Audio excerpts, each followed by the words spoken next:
నమస్కారం, నా పేరు అభినవ్ సర్దార్ కేతావత్. ఈరోజు నేను మీ అందరి ముందు ఇక్కడ కోషు పటేల్ కూడా సిరికొండ మండల్ ఇచ్చోడా దగ్గర ఉన్న ఒక చిన్న గ్రామంలో ఉన్నాం మనందరం కూడా.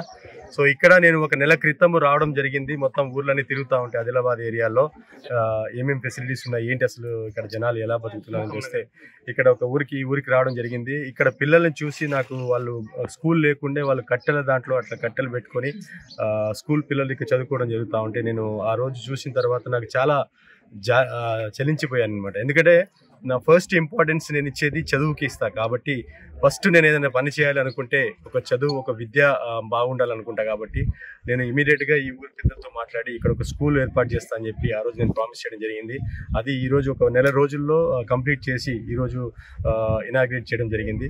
ఇక్కడ వచ్చిన డిప్యూటీ కలెక్టర్ నా అన్న రమేష్ రాథోడ్ అన్నకి, డిఎంఎన్హెచ్ఓ నరేంద్ర అన్నకి, అలాగే ఇక్కడ వచ్చిన మీడియా మిత్రులకి అందరికీ కూడా, పెద్దవాళ్ళందరికీ కూడా చాలా చాలా ధన్యవాదాలు తెలుపుకుంటున్నాను. ఎందుకంటే ఈరోజు మనము ముందుకు జరగాలి, ముందుకు నడవాలి అంటే డెఫినెట్గా దేశం బాగుపడాలన్నా, ఊరు బాగుపడాలన్నా కానీ ఫస్ట్ విద్య ఉండాలి. కాబట్టి మనందరం కూడా విద్యని ప్రోత్సహించాలి. ఎక్కడైనా ఏమైనా స్కూల్స్ కానీ ఏమైనా పిల్లలకి ఏమైనా చదువు కోసం ఏమైనా ఇబ్బందులు ఉన్నా కానీ డెఫినెట్గా మనందరూ మన వంతు సాయం చేయాలని చెప్పి మీ అందరికీ నేను కోరుకుంటున్నా.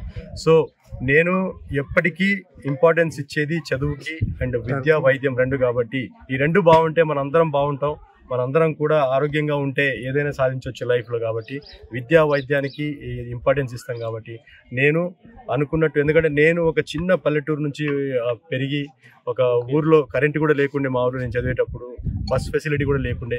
సో అలాంటి ఊరు నుంచి వచ్చాను కాబట్టి నాకు కూడా నా తోటి పిల్లలు, నా తోటి నెక్స్ట్ సిటిజన్స్ ఏదైతే మనం పెద్దగా అవ్వాలనుకుంటున్నాం కాబట్టి వాళ్ళందరికీ కూడా తోడ్పాలని చెప్పి, వాళ్ళందరికీ హెల్ప్ చేయాలని చెప్పేసి నేను నా వంతు ఈరోజు కోషు పటేల్ కూడా స్కూల్ ఏర్పాటు చేయడం జరిగింది. డెఫినెట్గా మీ అందరూ కూడా ఇలాంటి కార్యక్రమాలు చేయాలని చెప్పి మనస్ఫూర్తిగా నేను కోరుకుంటున్నా. అందరూ మన చేతనేంత వాటెవర్ మనం బెస్ట్ చేయగలమో అందరం కూడా విద్యకి ఇంపార్టెన్స్ ఇచ్చి మీ అందరు సపోర్ట్ కావాలి. అందరూ కూడా ప్రతి ఒక్కరు ఒక్కొక్క ఊరు ఎక్కడైనా ఈ ఫెసిలిటీస్ లేకుంటే మన వంతు సాయంగా ఎంతో అంత చేయాలని చెప్పి మీ అందరికీ మనస్ఫూర్తిగా కోరుకుంటూ ఈ అవకాశం నాకు ఒక దేవుడు కల్పించాడని చెప్పి అనుకుంటున్నాను. ఎందుకంటే అవకాశం రావడం కూడా ఇంపార్టెంటే. కాబట్టి నాకు ఇక్కడ అవకాశం వచ్చింది, నేను చేసి చూపించాను. డెఫినెట్గా ఇలాంటి కార్యక్రమాలు ముందు చాలా చేస్తాను. మీ అందరి సేవలో ఎల్లప్పుడూ నా వంతు సహాయం ఉంటానని చెప్పి మీ అందరికీ కోరుకుంటున్నాను.